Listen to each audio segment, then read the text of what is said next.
এই ভিডিওতে আমরা যেটা পড়ব সেটা হচ্ছে সবাত শ্বসনে যে বিভিন্ন জায়গায় আমরা দেখেছি এটিপি উৎপন্ন হয়, কোথাও আবার দেখেছি এটিপি খরচ হয়। তাহলে এটিপির যে হিসাব, আমাদের আলটিমেটলি কত এটিপি লাভ হয়, সেই জিনিসটা আমরা পড়ব। তো আমরা প্রথমে দেখো, তোমরা যে ছকটা দেখতে পাচ্ছ সেটা হচ্ছে গ্লাইকোলাইসিসের ছকটা দেখতে পাচ্ছ। আমরা সেই ধাপগুলোকে নেব যেখানে এটিপি উৎপন্ন হচ্ছে বা এটিপি খরচ হচ্ছে। যেমন দেখো, এই ধাপটায় আমরা দেখছি কি এটিপি থেকে এডিপি হয়েছে, মানে এটিপি খরচ হয়েছে। এখানে দেখো এটিপি থেকে এডিপি হয়েছে, অর্থাৎ এটিপি খরচ হয়েছে। এইখানে দেখো জারণ হয়েছে, এনএডি প্লাস থেকে NAD H plus H plus হয়েছে, অর্থাৎ এখানে 3-ফসফোগ্লিসারলডিহাইড জারিত হয়ে 1,3-বিস-ফসফোগ্লিসারিক অ্যাসিড তৈরি হয়েছে। এই ধাপগুলোয় আমরা ধরে নেব 3 অণু করে এটিপি উৎপন্ন হয়, যেখানেই এনএডি সাহায্যে এনএডি নিজে এনএডিএইচ প্লাস এইচ প্লাসে পরিণত হবে এবং একটা যৌগ থেকে হাইড্রোজেন নিয়ে সেটা হচ্ছে, এবং যে যৌগটা হাইড্রোজেন ছাড়ছে সেটা জারিত হচ্ছে। এইভাবে যেখানেই জারণ ক্রিয়া ঘটবে সেখানেই 3 অণু করে এটিপি উৎপন্ন হয়। আবার দেখো তার নিচে এই ধাপে সরাসরি এডিপি থেকে এটিপি তৈরি হয়েছে, এখানে এডিপি থেকে এটিপি তৈরি হয়েছে। এই ধাপগুলোকে আমরা লিখব। বাকি ধাপগুলো যেখানে কোনো এটিপি খরচ হয়নি বা এটিপি উৎপন্ন হয়নি, যেমন এখানে এখানে কোনো জারণ ক্রিয়া ঘটেনি, সেই ধাপগুলো আমাদের এখানে দরকার নেই। আমরা এখানে সেই ধাপগুলো নিয়ে আলোচনা করব যেখানে ডাইরেক্ট এটিপি খরচ হয়েছে বা ডাইরেক্ট এটিপি উৎপন্ন হয়েছে, বা যেখানে জারণ ক্রিয়া ঘটেছে এনএডির দ্বারা, সেখানেও এটিপি যেহেতু তৈরি হয়, সেই ধাপগুলোকে আমরা লিখব। তাহলে এই ঘটনাটাকে আমরা একটা ছকের আকারে লিখতে পারি। প্রথমে দেখো আমরা একটা ছক করে নিয়েছি, তাতে কি লেখা আছে ওপরে, বিক্রিয়া, এটিপি উৎপাদন, এটিপি ব্যয়, মোট লাভ। অর্থাৎ আমরা যেখানে এটিপি উৎপাদন হচ্ছে সেই বিক্রিয়াগুলোও লিখব, যেখানে এটিপি ব্যয় হচ্ছে সেই বিক্রিয়াগুলোও লিখব। তাহলে প্রথম গ্লাইকোলাইসিসে আমাদের যদি দেখি, এটিপি প্রথম উৎপন্ন হয়েছে বা ব্যয় হয়েছে, প্রথম ধাপে দেখো এটিপি ব্যয় হয়েছে। অর্থাৎ আমরা গ্লুকোজ থেকে গ্লুকোজ 6-ফসফেট এই বিক্রিয়াটা লিখে ফেলি আগে। তাহলে আমরা কিভাবে লিখব? প্রথমে লিখলাম দেখো এখানে রোমান 1 দিয়ে গ্লুকোজ থেকে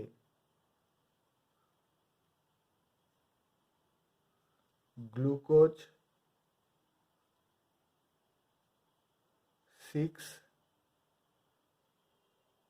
6-ফসফেট, গ্লুকোজ থেকে গ্লুকোজ 6-ফসফেট। এখানে কি এটিপি উৎপাদন হয়েছে? এটিপি উৎপাদন হয়নি, কিন্তু এটিপি ব্যয় হয়েছে। কত অণু? 1 অণু। দ্বিতীয় ধাপ আমরা দেখি কোথায় এটিপি উৎপাদন হচ্ছে বা ব্যয় হচ্ছে। দ্বিতীয় ধাপ দেখো এই অংশটা, ফ্রুক্টোজ 6-ফসফেট থেকে ফ্রুক্টোজ 1,6-বিস-ফসফেট। এখানেও দেখো 1 অণু এটিপি ব্যয় হয়েছে, এটিপি থেকে এডিপি হয়েছে। তাহলে আমরা সেকেন্ড ধাপে কি লিখব? আমি শর্টে লিখছি, তোমরা পুরোটা লিখবে। ফ্রুক্টোজ 6-ফসফেট থেকে ফ্রুক্টোজ 1,6-বিস-ফসফেট। এখানেও কোনো এটিপি উৎপন্ন হয়নি, 1 অণু এটিপি খরচ হয়েছে। এরপর দেখো এই যে ধাপটা, নেক্সট ধাপ কোনটা? আমরা এটিপি উৎপন্ন হচ্ছে এখানে, অর্থাৎ 3-ফসফোগ্লিসারলডিহাইড থেকে, এই যে 3-ফসফোগ্লিসারলডিহাইড থেকে 1,3-বিস-ফসফোগ্লিসারিক অ্যাসিড। এখানে এনএডি নিজে বিজারিত হচ্ছে আর 3-ফসফোগ্লিসারলডিহাইড জারিত হয়ে 1,3-বিস-ফসফোগ্লিসারিক অ্যাসিড তৈরি করছে। তাহলে কি বলেছি? যেখানেই এনএডির সাহায্যে এরকম কোনো যৌগ জারিত হবে, অর্থাৎ যেখানেই এনএডি থেকে এনএডিএইচ প্লাস এইচ প্লাস হবে, সেখানেই আমরা ধরে নেব 3 অণু করে এটিপি উৎপন্ন হচ্ছে। কিন্তু দেখো ভালো করে খেয়াল করো, এই গ্লুকোজ থেকে আমরা যখন গ্লাইকোলাইসিস ছকটা পড়েছিলাম, গ্লুকোজ থেকে glucose 6 phosphate, fructose 6 phosphate, fructose 1,6-বিসফসফেট যেটা 6 কার্বনযুক্ত যৌগ ছিল দুভাগে ভেঙে গেছিল। একটা 3 কার্বনযুক্ত 3 ফসফোগ্লিসারালডিহাইড তৈরি করেছিল, আর একটা 1,3-ডাইফসফোগ্লিসারিক, এটা 1,3ও যদি না বলো, শুধু ডাইহাইড্রক্সি অ্যাসিটোন ফসফেট তৈরি করেছিল। কিন্তু এই 3 ফসফোগ্লিসারালডিহাইড আর ডাইহাইড্রক্সি অ্যাসিটোন ফসফেট বা ডিএইচএপি এটা ইন্টারচেঞ্জ করতে পারে। তাহলে ঠিক একইভাবে দেখো, ভালো করে খেয়াল করো, এই 3 ফসফোগ্লিসারালডিহাইড থেকে যেমন 1 অণু পাইরুভিক অ্যাসিড তৈরি হচ্ছে, তেমনি ডিএইচএপি বা ডাইহাইড্রক্সি অ্যাসিটোন ফসফেটও 3 ফসফোগ্লিসারালডিহাইডে রূপান্তরিত হবে, সেখান থেকে আবার 1 অণু পাইরুভিক অ্যাসিড তৈরি হবে। অর্থাৎ এই যে অংশটা, এই অংশটা প্রত্যেক ক্ষেত্রে কিন্তু দুবার ঘটবে। অর্থাৎ এখানে যে এটিপি তৈরি হচ্ছে 3 অণু, তাহলে এই ঘটনাটা যেহেতু আবার এটার থেকেও ঘটবে, দুবার ঘটবে, ওই জন্য 6 অণু এটিপি কিন্তু এখানে তৈরি হবে। তাহলে আমরা এই ধাপটা কি লিখব? 3 ফসফোগ্লিসারালডিহাইড থেকে 1,3-বিসফসফোগ্লিসারিক অ্যাসিড। তাহলে আমরা লিখে ফেলি 3 নম্বরে 3PGALD, 3 ফসফোগ্লিসারালডিহাইড থেকে 1,3-বিসফসফোগ্লিসারিক অ্যাসিড। ঠিক আছে, তাহলে এখানে দেখো এটিপি উৎপন্ন হয়েছে কত অণু? 3 অণু, কিন্তু এই প্রক্রিয়াটা ঘটেছে কবার? দুবার, ওই জন্য 2 দিয়ে গুণ করে নিলাম। তাহলে মোট হয়েছে কত অণু? 6 অণু। ঠিক আছে, এর পরের ধাপে দেখো কোথায় আছে এটিপি তৈরি হচ্ছে। এর পরের ধাপে দেখো এইখানে, অর্থাৎ 1,3-বিসফসফোগ্লিসারিক অ্যাসিড থেকে যেখানে 3 ফসফোগ্লিসারিক অ্যাসিড হচ্ছে, এখানে দেখো 1 অণু এডিপি থেকে 1 অণু এটিপি উৎপন্ন হয়েছে। তাহলে আমরা বিক্রিয়ায় চতুর্থ বিক্রিয়াটা কি লিখব? 1,3-বিসফসফোগ্লিসারিক অ্যাসিড থেকে 3 ফসফোগ্লিসারিক অ্যাসিড। তাহলে চতুর্থ বিক্রিয়া কি হবে? 1,3-বিসফসফোগ্লিসারিক অ্যাসিড থেকে লিখব হচ্ছে 3 ফসফোগ্লিসারিক অ্যাসিড। 3 phosphoglyceric acid. এখানে দেখো কি হয়েছে, এখানে দেখো এডিপি থেকে এটিপি হয়েছে, মানে 1 অণু এটিপি উৎপন্ন হয়েছে, কিন্তু এই প্রক্রিয়াটা কবার ঘটবে? দুবার ঘটবে। তাহলে 2 ইন্টু 1 অণু এটিপি লিখবো আমরা। তাহলে এখানে 1 অণু এটিপি উৎপন্ন হয়েছে, দেখো উৎপাদনের ঘরে লিখছি, 1 অণু এটিপি উৎপন্ন হয়েছে, কিন্তু এটা ঘটেছে দুবার। তাহলে তৈরি হবে 2 অণু এটিপি উৎপন্ন হবে। তারপরে দেখো আর কোথায় হয়েছে, একদম লাস্ট ধাপে চলে এসো, যেখানে ফসফোএনল পাইরুভিক অ্যাসিড থেকে পাইরুভিক অ্যাসিড হয়েছে, সেখানেও দেখো এডিপি থেকে এটিপি তৈরি হয়েছে। যেহেতু এই ঘটনাটা দুবার ঘটবে, তাহলে 2 ইন্টু 1 অণু এটিপি, মোট 2 অণু এটিপি তৈরি হবে। তাহলে বিক্রিয়ায় কি লিখবো? ফসফোএনল পাইরুভিক অ্যাসিড থেকে পাইরুভিক অ্যাসিড। তাহলে 5 নম্বরে লিখবো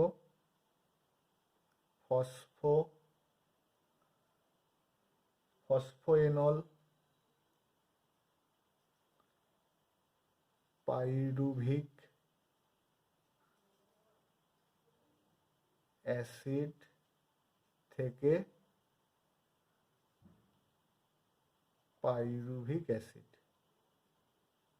এখানেও দেখো 1 অণু এটিপি উৎপন্ন হয়েছে, কিন্তু যেহেতু দুবার ঘটেছে, তাহলে মোট 2 অণু এটিপি।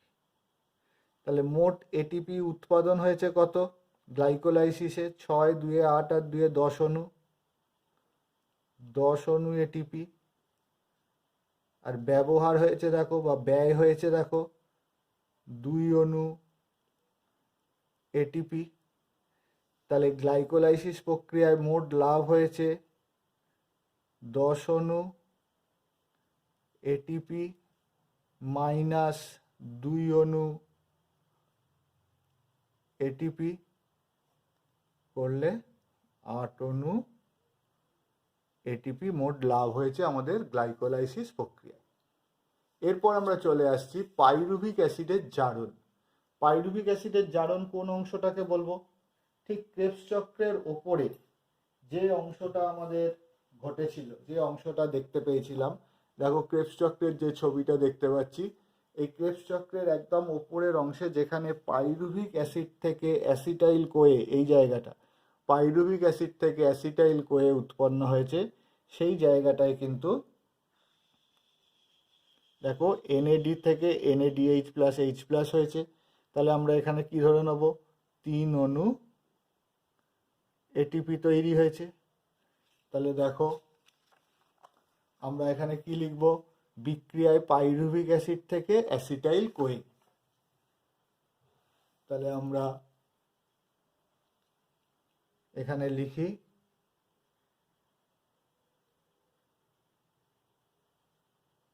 পাইরুভিক অ্যাসিড থেকে অ্যাসিটাইল কোয়ে। এখানে আমাদের দেখো তাহলে কি বলবো? পাইরুভিক অ্যাসিড থেকে অ্যাসিটাইল কোয়েতে 3 অণু এটিপি উৎপন্ন হয়েছে। কিন্তু ভালো করে খেয়াল করো, গ্লাইকোলাইসিস প্রক্রিয়ায় তো 2 অণু পাইরুভিক অ্যাসিড তৈরি হয়েছিল। এখানে যে ছকটা দেখানো আছে, এখানে পুরো হিসাবটা রয়েছে 1 অণু পাইরুভিক অ্যাসিড থেকে এই ঘটনাটা ঘটেছে। তাহলে 2 অণু পাইরুভিক অ্যাসিড মানে এই ঘটনাটা দুবার ঘটবে, অর্থাৎ এই ধাপটাও যেমন দুবার ঘটবে, এই পুরো চক্রটাও দুবার ঘটবে। ওই জন্য আমরা যখন লিখব যে পাইরুভিক অ্যাসিড থেকে অ্যাসিটাইল কোয়ে, তাহলে উৎপন্ন হয়েছে এটিপি কত? 3 অণু। কিন্তু যেহেতু ঘটনাটা দুবার ঘটবে, 2 ইন্টু 3 অণু মানে 6 অণু এটিপি উৎপন্ন হবে। তাহলে আমরা উৎপাদনে কি লিখব? 2 ইন্টু 3 অণু ইজুকাল টু 6 অণু এটিপি উৎপন্ন হলো। এখানে কোনো ব্যয় নেই। এরপর আমরা চলে আসছি ক্রেবস চক্রে। ক্রেবস চক্রে দেখো প্রথম এই যে ক্রেবস চক্র আমরা দেখতে পাচ্ছি, প্রথমে ক্রেবস চক্রে কোথায় কোথায় উৎপন্ন হচ্ছে একটু আমরা ভালো করে দেখে নিই। প্রথম দেখো ক্রেবস চক্রে এইখানে একটা জারণ ক্রিয়া ঘটেছে, অর্থাৎ আইসোসাইট্রিক অ্যাসিড থেকে যেখানে অক্সালোসাকসিনিক অ্যাসিড হয়েছে, এখানে দেখো এনএডি থেকে এনএডিএইচ প্লাস এইচ প্লাস হয়েছে, অর্থাৎ 3 অণু এটিপি উৎপন্ন হয়েছে। কিন্তু এটা একটা পাইরুভিক অ্যাসিড থেকে আর একটা পাইরুভিক অ্যাসিড থেকেও এই ঘটনাটা ঘটবে, অর্থাৎ আমরা লিখতে পারি আইসোসাইট্রিক অ্যাসিড। বিক্রিয়ায় কি লিখব? আইসোসাইট্রিক অ্যাসিড থেকে অক্সালোসাকসিনিক অ্যাসিড। তাহলে বিক্রিয়ায় লিখব আইসোসাইট্রিক অ্যাসিড, আইসোসাইট্রিক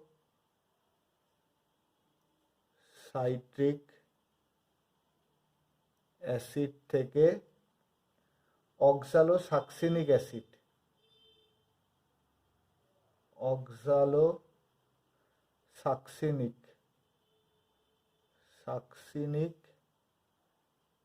অ্যাসিড।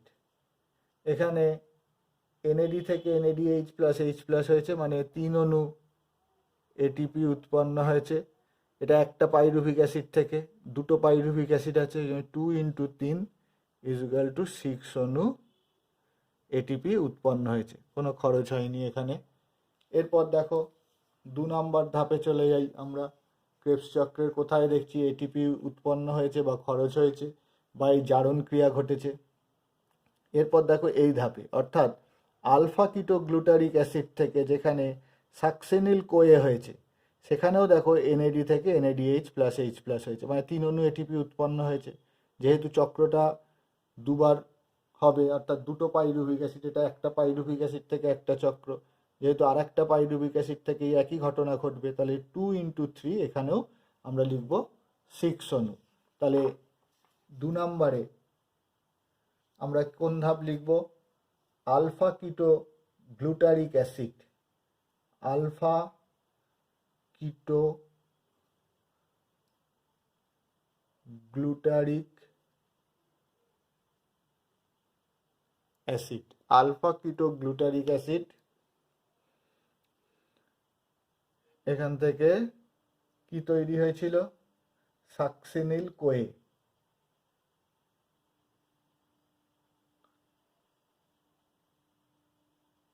সাকসিনিল কোয়ে। এখানেও তাহলে 2 × 3 অণু 6 অণু তৈরি হচ্ছে। এর পরের ধাপ আমরা দেখে নিই। এর পরের ধাপে দেখো এখানে জিডিপি থেকে জিটিপি, আগেই যখন পড়িয়েছি তখন বলেছি জিডিপি থেকে জিটিপি যেটা, সেটা আমরা এডিপি থেকে এটিপি ধরে নেব। তাহলে ডাইরেক্ট এটিপি উৎপন্ন হচ্ছে কটা? 1 অণু। যেহেতু চক্রটা দুবার ঘটবে, 2 পাইরুভিক অ্যাসিড, তাই দুবার ঘটবে, অর্থাৎ আমরা এখানে লিখতে পারবো 2 অণু এটিপি, অর্থাৎ 1 অণু 2 × 1 অণু, মানে মোট 2 অণু এটিপি। তাহলে এই বিক্রিয়াটার জায়গায় কি লিখবো? সাকসিনিল কোয়ে থেকে সাকসিনিক অ্যাসিড।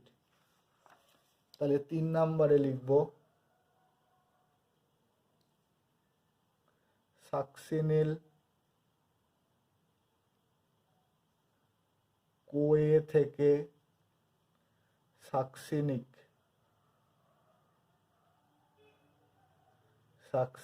অ্যাসিড। এখানে দেখো 1 অণু এটিপি তৈরি হয়েছে, কিন্তু 2 পাইরুভিক অ্যাসিড বলে 2 দিয়ে গুণ করলাম, তাহলে 2 অণু। এরপর আমরা চলে আসছি, দেখো তারপরে কোথায় তৈরি হয়েছে দেখে নিই। এরপর দেখো এফএডি থেকে এফএডিএইচ2 হয়েছে, এখানেও জারণ হচ্ছে। এনএডি থেকে NADH2 বা NAD থেকে NADH+H+ যেখানে হয়েছে সেখানে আমরা ধরেছিলাম 3 অণু এটিপি তৈরি হচ্ছে, এই যে।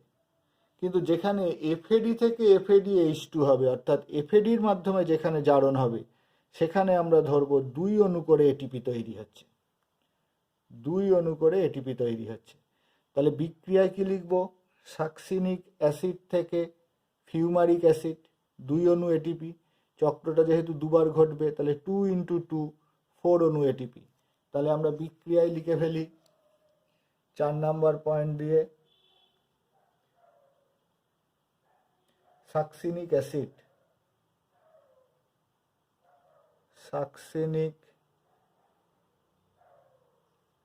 অ্যাসিড থেকে হচ্ছে ফিউমারিক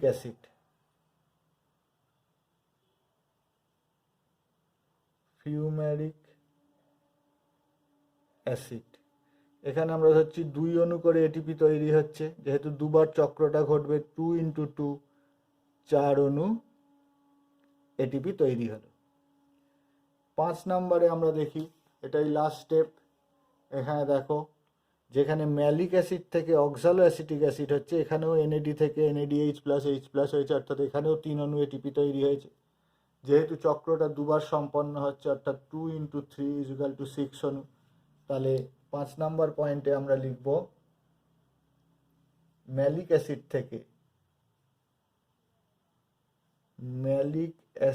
থেকে অক্সালো অ্যাসিটিক অ্যাসিড, 3 অণু করে এটিপি তৈরি হয়েছে এই ধাপে, যেহেতু দুবার ঘটবে, 2 × 3 6 অণু তৈরি হয়েছে।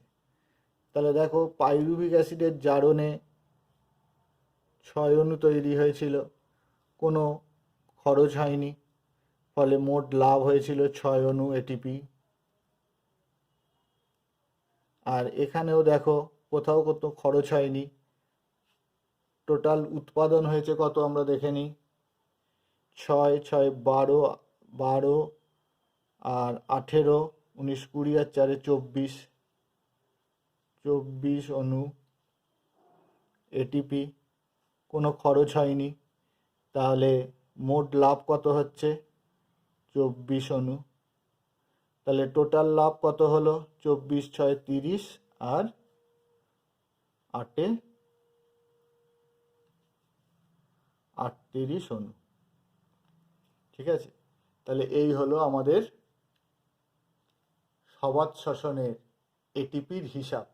তাহলে এই সবাত শ্বসনে এটিপির হিসাব তোমাদেরকে করতে গেলে গ্লাইকোলাইসিস এবং ক্রেবস চক্রের ছকটা সম্পূর্ণভাবে মনে রাখতে হবে, তবেই এই হিসাবটা করতে পারবে, না হলে কিন্তু এই হিসাব আমরা করতে পারবো না।